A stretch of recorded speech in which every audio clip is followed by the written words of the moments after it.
So, where are you headed?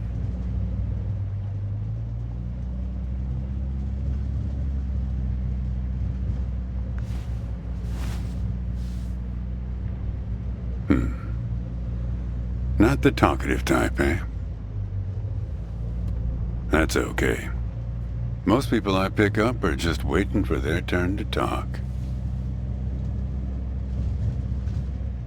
Want a raisin? They're from my farm.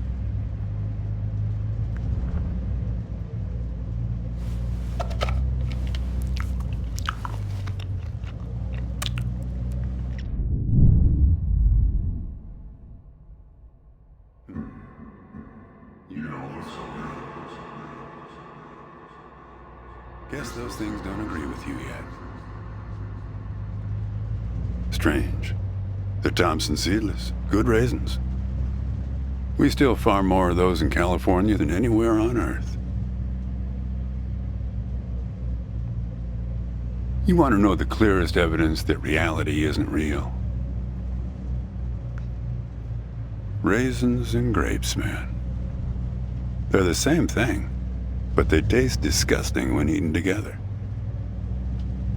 Obvious bug in the program there, right? Memory is a slippery thing. Think about when somebody asks you about this ride later, assuming you even know where you're going, and get someplace where somebody can ask you. Hey, how'd you get here anyway? They'll ask you. Oh, I hitched. And your brain will flash back for a second when you say this. And it'll show you a frozen snapshot of yourself, sitting in this car, talking to me like we are right now. But which moment will it actually show you? Will it be this one? Or this one? Or this one? We think we remember how people really were, how our lives together really were. But when we think back to them, even the people we cared about the most, all we're doing is snatching moments out of the air. Just grabbing another raisin out of the box.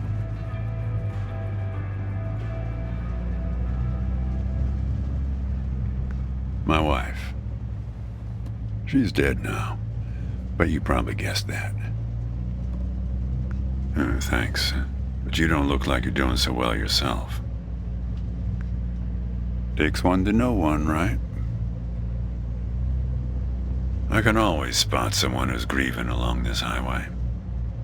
They usually stand on the road with a dazed look on their face and their thumb up in the air.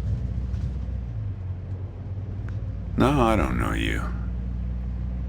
Just know the type. My wife, if I'm totally honest with you, I don't really remember what she looked like. Remember everything about her, just not her face. Some people have faces that are easy to remember. Doesn't seem fair. Sure, it's not as easy as people think. I'll give you an example. You think you're present in the moment? You've been talking to me for a few minutes now. What color are my eyes? Nope. Well, like I said when I picked you up, some people are just waiting until it's their turn to talk. Hey, kid. Do me a favor and close the window, would you? That's better.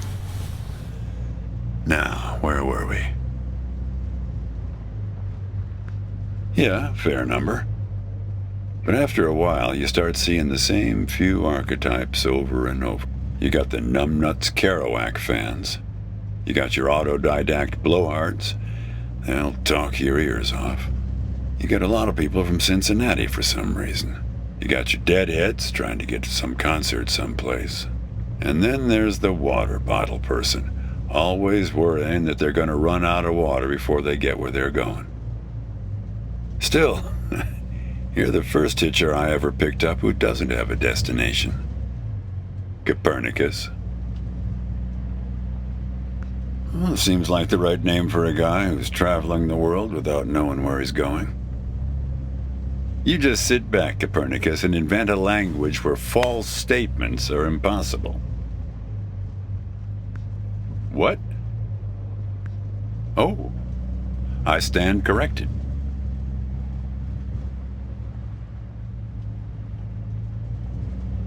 You know, when I was a kid, my brother and I used to drive our parents crazy on long drives like this. Our folks wouldn't let us listen to the radio in the car.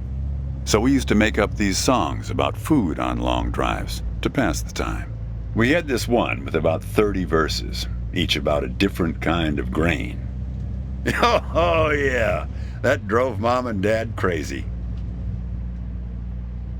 Actually, I'm beginning to understand my parents' perspective. Getting older's funny.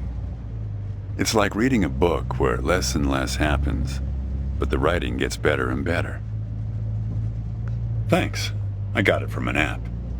It's this app with philosophical sayings. My wife got it for me, to make me sound smarter. She had a way with words.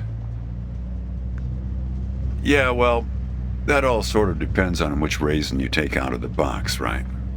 How you spin it. We were married for 37 years. People used to ask us how we managed, being married and all. Working off the side of the road together, sharing a little trailer. The truth is, nobody knows if they're happily married. All they know is that it's the thing they've been doing every day for the last 37 years. It's not that simple, Copernicus. Life has a way of chipping away at that certainty. It'd be easier if you had a number assigned to you, a number from 1 to 100, printed on both your foreheads where you could always see it. It would arrive in the mail every year, right after you file taxes. Oh, we're a 71. That couple down the street, the Rosens, they're an 82 this year. Oh, I guess they have it a bit better than us. Some way of knowing.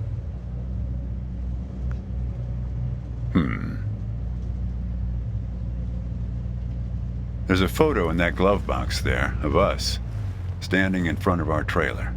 It was in a magazine. One of those stories about vanishing farmers that always pulls heartstrings with the rest of the country. Well, I never opened the glove box myself. It's kind of a superstition of mine. But help yourself.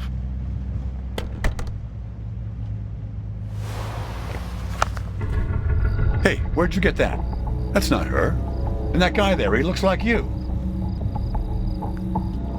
I don't know. I was going to ask you the same question, Copernicus. Did he... Who gave this to you? Well, I guess it belongs to you. You'd better hold on to it.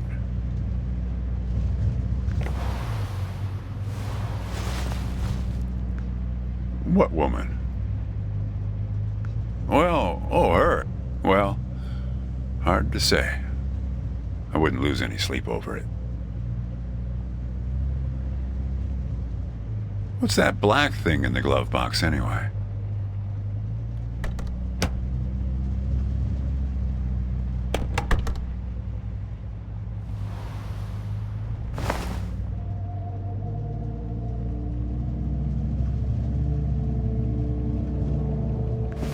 A windmill, eh? No idea.